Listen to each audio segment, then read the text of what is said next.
Have you ever wondered why we celebrate Valentine's Day? Is it just a day for flowers, chocolates, and fancy dinners? Well, the story behind this day of love is way more complex and fascinating than you might think. It's a tale filled with ancient Roman festivals, martyred saints, and even a bit of medieval poetry. So, grab a cup of something cozy, and let's dive into the surprising history of Valentine's Day. Our journey begins in ancient Rome, not with romance, but with a wild festival called Lupercalia. Held in mid-February, this was a chaotic fertility festival dedicated to Faunus, the Roman god of agriculture, and the founders of Rome, Romulus and Remus. It was a pretty intense affair, involving animal sacrifices and some rather unique rituals that were believed to make women more fertile. It was loud, it was messy, and it was a far cry from the gentle romance we associate with February 14th today. So how did we get from this rowdy Roman festival to hearts and flowers? The answer lies with the rise of Christianity and at least two, possibly three, different saints named Valentine. The Roman Catholic Church has a knack for absorbing pagan festivals and giving them a Christian makeover, and Lupercalia was a prime candidate. In the 5th century, Pope Gelasius I officially put a stop to Lupercalia and declared February 14th as Saint Valentine's Day. But which Valentine was he honoring? This is where the story gets a little blurry. One popular legend tells of a priest named Valentine who lived during the 3rd century in Rome. The emperor at the time, Claudius II, believed that single men made better soldiers than those with wives and families. So he outlawed marriage for young men. Valentine, seeing this as a great injustice, defied Claudius and continued to perform marriages for young lovers in secret. When his actions were discovered, Claudius ordered that he be put to death. Another story, perhaps about the same person or a different one, tells of a Valentine who was imprisoned for helping Christians escape harsh Roman prisons.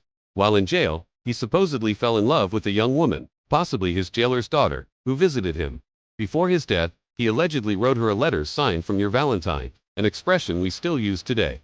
While these stories are beautiful and romantic, historians have a hard time verifying them. They're more like romantic legends that have been passed down through centuries, adding to the mystique of the day. For several hundred years after Pope Gelasius's declaration, St. Valentine's Day wasn't really associated with romantic love. It was just another feast day. The shift towards romance happened much later, during the Middle Ages, and for that, we can thank a famous English poet, Geoffrey Chaucer. In the 14th century, Chaucer wrote a poem called Parliament of Fouls. In it, he links the tradition of courtly love with the celebration of St. Valentine's Day. He famously wrote, "For this was on St. Valentine's Day, when every bird comes there to choose his mate." This was one of the first times February 14th was explicitly connected with romance. This idea caught on among the nobility in England and France. They began exchanging handwritten love notes, or valentines. Around this time, the oldest known valentine still in existence was a poem written in 1415 by Charles, Duke of Orleans, to his wife while he was imprisoned in the Tower of London after the Battle of Agincourt. It's a poignant and beautiful piece of history, showing that the tradition of sending messages of love on this day is hundreds of years old. As the centuries passed, the tradition trickled down from the nobility to the general public. By the 17th century, it was common for friends and lovers of all social classes in England to exchange small tokens of affection or handwritten notes. The Industrial Revolution in the 19th century then supercharged the holiday. With advancements in printing technology, ready-made cards became available. Suddenly, you didn't need to be a poet to express your feelings. In the 1840s, Esther Howland, a woman from Massachusetts, started mass-producing valentines in America. She was known as the mother of the Valentine, and her elaborate creations made of lace, ribbons, and colorful pictures were a huge hit. This is when Valentine's Day really started to become the commercial powerhouse we know today. Now, let's fast forward to the present. How is Valentine's Day celebrated around the world? It's not just a Western phenomenon. In the United States and many other countries, it's the classic day for exchanging cards, flowers, and chocolates. It's a time for romantic dinners and proposals. Americans alone spend billions of dollars each year on gifts for their loved ones.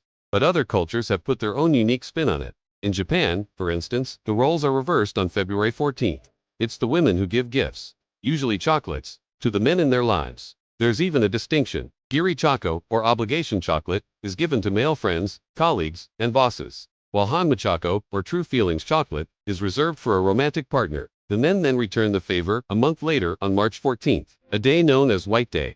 In South Korea, they take it even further. They celebrate the 14th of every month with some kind of romantic theme. After Valentine's Day and White Day, there's Black Day on April 14th. On this day, single people who didn't receive any gifts get together, dress in black, and eat jjajangmyeon, a dish of black bean noodles, to commiserate or celebrate their single status. Over in the Philippines, Valentine's Day is one of the most common wedding anniversaries. Mass wedding ceremonies are held across the country, where hundreds, sometimes thousands, of couples get married or renew their vows all at once. It's a huge, public celebration of love. In some parts of the world, the focus is less on romantic love and more on friendship. In Finland and Estonia, February 14th is called Friends Day. It's a day to celebrate your friends, not just your significant other. People exchange cards and gifts with their pals to show their appreciation. And in Brazil, they skip February 14th altogether because it usually falls close to their world-famous carnival.